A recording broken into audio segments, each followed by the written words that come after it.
This costs $48,000, and there's only 10 of them in the world. There's a rope going through the cube here. You can see there's a hole in the cube, but it is one solid block of wood. So when you put the rope through the wood, you can pick the block up using the rope, but no matter which way the block is facing, the block is trapped on the rope. You can't move it forward, can't move it backwards because the rope is in the way. Now, you put the wooden block inside of the base here, and when you do that, there's guards on either side to hold the rope in place. So take a look at the front there. You can see there's a wooden board on either side of the rope, and also on this other side, there's the rope going out. There's a block of wood on that side, a block of wood on that side. So the wooden block, if it wasn't for the rope, it could slide forward, but that rope is trapping the wooden block in place. Now, you take the top part, that's going to lock into place there. So now, you can see what it looks like there, with this wooden frame still blocked from every direction. Now, take a look at this. There's two semicircles and a bunch of individual red pegs that will be placed in the holes inside of the two semicircles. In the middle, there's one peg, and then there's a series of 6 in the second row, and then the next row has pegs that are going almost to the side. They're just sticking out there. There's also 6 pegs in the lower row. So it goes 1, 6, and 6. And now this half is completed. So we move to this half here. We put the first one in, and now we put the pegs in that second row. And only a few more to go before we will put the pegs in the bottom row here. There's it's going into the bottom. This one's going into the bottom. This one's going into the bottom. And just 2 more left.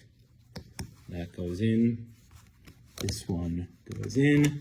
And the final peg goes in right there. Now, I didn't show you this, but look at the design in the middle. See that? That's going to lock together just there. And now we'll line up those notches in the middle so it perfectly lines up. And when all of that is lined up, we're going to take it and tie the rope together here. And then put this on the wooden base and balance it so it doesn't fall off. All right, hopefully it'll stay there. It's balanced on just one peg. Then when you have it balanced on one peg, remember that rope, it's still going through the middle here, right? That rope is still going through the middle. And so the block should not be able to move, but look at this.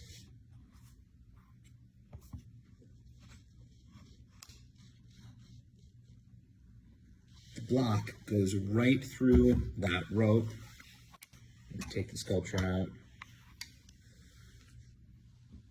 It makes no sense. Once I drop this wheel, the machine should go forever.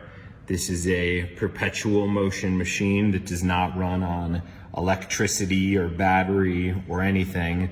I made it out of these different metal parts here.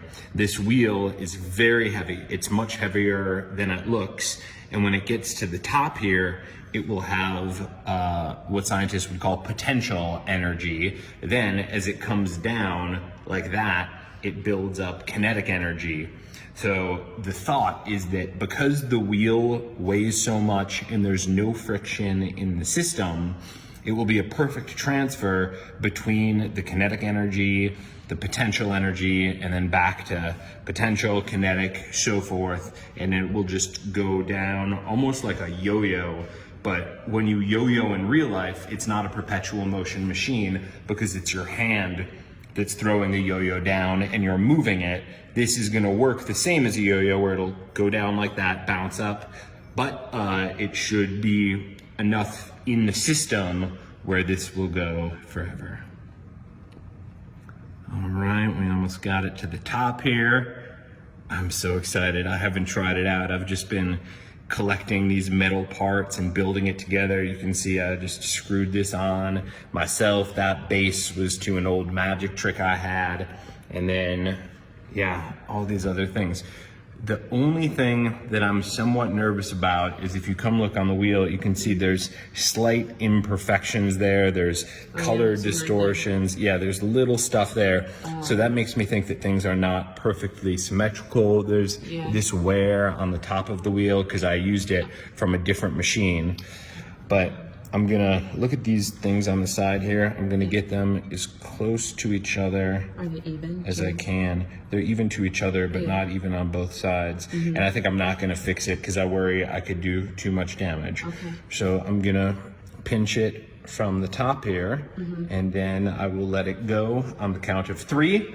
And when I do that, we should see it bounce down and come to the top. I will also measure the point at the top once it goes, where the bar is, so we will see if the wheel gets high enough up to my hand, and that will tell us whether or not I've really made a perpetual motion machine here. Is this the best angle to see it from? I would come on a diag so you can see more of the wheel. Okay, all right. Yep.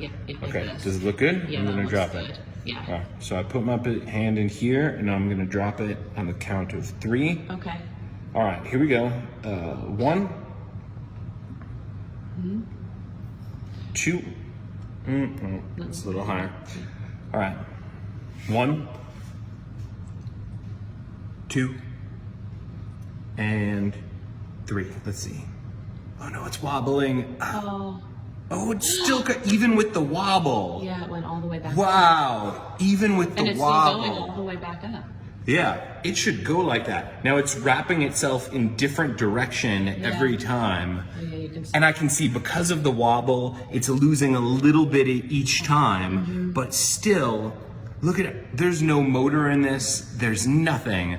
Imagine, I think if I got it without all that wobble, that this would be a perpetual motion machine. This would go forever. But yeah, with the wobble, I mean, that's still amazing. It's really cool. Look at it.